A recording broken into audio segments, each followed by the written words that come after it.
promised, I wanted to show you guys a bit more deeper dive into Xeneta. I have lovely Reda from Xeneta, who him and I had a great conversation. He was explaining me their software, how it's community driven, which I found the concept to be super interesting. So Reda, thank you for taking the time to show our viewers a bit more about your system. Yeah. I initially, when I came to the booth, I thought this may be you're taking rates from shipping lines or the cost structure like everyone else is. But you said, no, this is purely community driven. The users, subscribe to us and therefore they contribute their pricing. And I was like, wow. Interesting, right? That's really interesting. So please tell us a bit more about it. Like, in terms of how long the business has been around. Well, thank you so much for the opportunity. It's a pleasure to speak with you. I think Xeneta, our goal is to bring transparency to this very opaque ocean freight and air freight market, right? So the pricing is a black box. And ultimately, if you ship a container from the same origin to the same destination, you may have a different price. Yeah. It depends on your relationship, the volume you leverage, etc. Yeah. Well, at Xeneta, what we want to do is we want to arm the shippers and the freight forwarders so that when they speak to the steamship lines, they kind of gauge where the market is. And now, 10 years forward, Xeneta is by far the largest database of contracted air and ocean freight rates.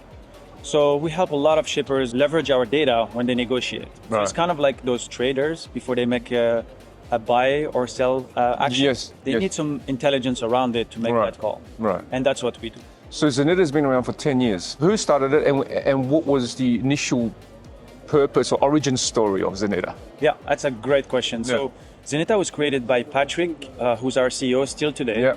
Patrick comes from the freight forwarding background. Okay. And he saw that opacity in the market and he decided to create a tool that will alleviate that and basically bring transparency. So ultimately, it was a hard process because as you can imagine, the carriers didn't like it so much, neither the freight forwarder initially. But 10 years forwards now, everyone understands the benefit of it. And ultimately, he had a tremendous effort into bringing all these shippers together to agree to share the data with the third-party neutral. That's right. Because they understood that they could leverage it against the people that work with. Yes. All the information is submitted onto a platform that is anonymous. I mean, so only the shipper knows what he was looking at or what he's contributing, but that information is kept confidential. I mean, clearly no one's going to say, I submitted that rate. No, exactly. That's the whole point of the platform is that everything is completely aggregated, anonymized. Yes. So no one is going to be able to see who gets that rate. Right. What's really important is not about who gets the rate, is what is my position, what is the rate that I receive in comparison to the market. And on top of that, how is the market trending? As a buyer, that's what I want to know. These are signs for me to make those strategic decisions. Absolutely. Yeah. And you're essentially asking someone to pay for something, but then them contributing rates. So that concept in itself, albeit logical and simple to understand, but understanding the logistics industry and how entrenched our mentality is, that would have been a massive hurdle to cross, but with both shippers and freight forwarders. Yeah, exactly. And you nailed it because initially we may have convinced two shippers. Yeah. So we may have only coverage on China to LA versus China to Rotterdam.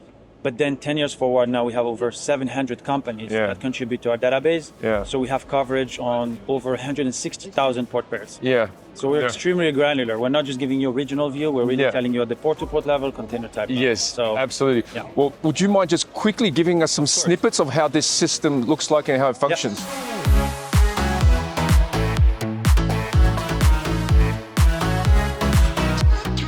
I'm going to be the buyer of the freight, and I'm going to be basically showing you how the market is trending on that specific trade. So I'm going to pick a lane that is quite common. Let's say Shanghai, one of the largest highway in the world in terms of ocean freight. Shanghai, of course, going to Los Angeles, but I can put any other destination. Exactly. Right? Yep. I can pick the container type. I can hit search, and it's going to tell me today that on the spot market, short term, the market average between Shanghai to Los Angeles is about $4,300. Right. So what does that mean for me? Did I receive a rate that is $4,000, so I'm more competitive, or did I receive a rate that is $5,000 and I'm far from the average? Yes. So at least you can gauge. If you're moving on the trade lane, you log on, within a couple of clicks, you're looking at your rates, looking at that rate, and basically it's telling you whether you're there with the masses or you're completely out or you're completely under, right? Exactly. Or if someone is wanting to enter a new market, which they don't have their own data, they have no concept, but as long as they have the faith in your system, they're going to go, well, I'm going to go enter this new trade lane now. Let me check what the rates are. So at least I know I'm sort of armed with the information, so I'm not completely green, right? You're jumping in the market which- that you might actually fail. Which is a massive, Yeah. massive problem for a lot of companies going to new market because the visibility is zero. Zero.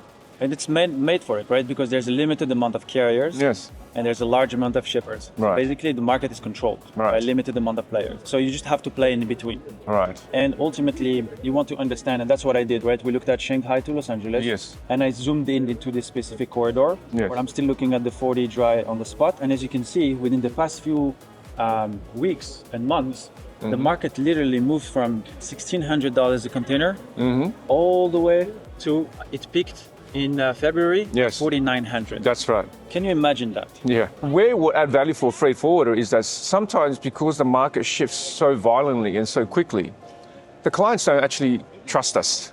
Or they don't have, they say, come on, what do you mean? true. Yeah. It's not true. How can you 3 times, you're trying to pull a fast one, right? And you say, look at the data. Yeah, I'm right? actually getting you a good Yeah. rate. So I can see that it definitely has benefits for whichever stakeholder you're using it for, Yep. right? But today, here comes a $1 billion question. Yes. Price point of your software. Who gets to access it? Is it feasible for the SMEs or is this purely for enterprise? Well, we're definitely a premium product, Yeah. right? Ultimately, any company can join the Xeneta community.